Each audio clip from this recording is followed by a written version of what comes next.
शिव की है। शिव बहुत मेहनती और ईमानदार है।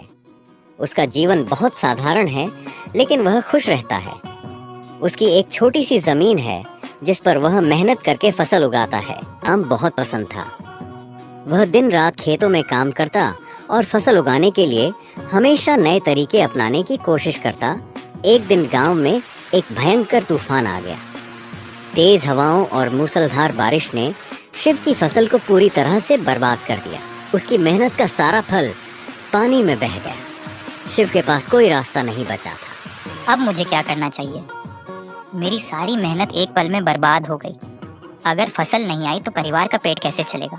जब शिव इतना दुखी था, तभी एक वृद्ध व्यक्ति पास से गुजरते हुए उसे देखता है। वह वृद्ध व्यक्ति गांव के बुद्धिमान व्यक्ति के रूप में जाना जाता था। उसने देखा कि शिव बहुत परेशान है, तो वह पास आया और शिव से पूछा, क्या हुआ बेटा, क्यों परेशान हो? बाबा, मेरी सारी फसल तूफान ने बर्बाद कर दी। अब मुझे समझ में नहीं आ रहा कि क्या करूं। मेरे पास इतने पैसे भी नहीं हैं कि मैं और बीज खरीद सकूं। बिल्कुल सही।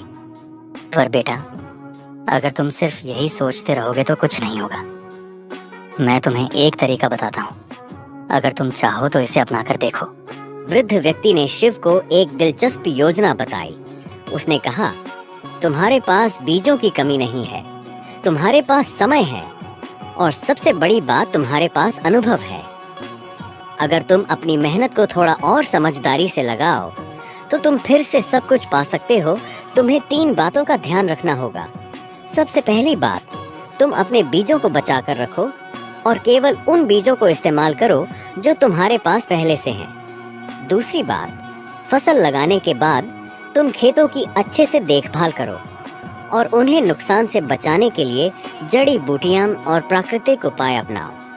तीसरी बात, तुम अपने खेतों के आसपास कुछ ऐसे पौधे लगाओ जो प्राकृतिक तरीके से कीटों को दूर रखें। शिव ने वृद्ध व्यक्ति की बातों को ध्यान से सुना और सोचा कि यह रास्ता अपनाकर देखना चाहिए। उसने तय किया कि वह अपने बीजों को बचाएगा और प्राकृतिक उपायों का इस्तेमाल करके फसल उगाने की कोशिश करेगा। शिव ने मेहनत के साथ अपने खेत में बीज बो दिए। उसने खेतों की देखभाल करने के लिए हर दिन समय निकाला और बुआई के बाद भी खेत में उगने वाले पौधों को अच्छे से पानी और पोषण दिया। वह धीरे धीरे खेत की सारी देखभाल करने लगा और अपने बीजों को बचाकर उन्हें अच्छे से बोने में लग गया। शिव को कई बार कठिनाइयों का सामना करना पड़ा। एक दिन उसके खेतों में कीड़े लग गए, लेकिन उसने घबराए बिना प्राकृतिक जड़ी बूटियों का इस्तेमाल किया। उसने नीम और लहसुन के अर्क का छिड़काव किया और धीरे धीरे कीड़े खेतों से दूर हो गए। अगर मैं इन उपायों का सही तरीके से इस्तेमाल करूं, तो मुझे अपने खेतों को बचाने में मदद मिलेगी। कुछ समय बाद शिव की मेहनत और समझदारी रंग लाने लगी। उसकी फसल धीरे धीरे उगने लगी और खेत फिर से हरे भरे हो गए। वह खुश था क्योंकि उसने अपनी मेहनत से एक नई राह खोजी थी। मेरी मेहनत और सही योजना का परिणाम मुझे दिखाई दे रहा है। अब मुझे लगता है कि मैं सही रास्ते पर हूँ। जब शिव ने अपनी फसल का मुनाफा कमाया तो वह गांव के बाजार में गया। वहाँ सभी लोग हैरान थे कि शिव की फसल इतनी सुंदर और बड़ी कैसे हुई। देखो, शिव की फसल कितनी सुंदर है। वह हमेशा मेहनत करता है, लेकिन इस बार कुछ अलग हुआ है। ये सब मेरे सही तरीके और समझदारी का परिणाम है। मैं जानता था कि कठिन समय में भी मेहनत और सही निर्णय से सफलता मिल सकती है।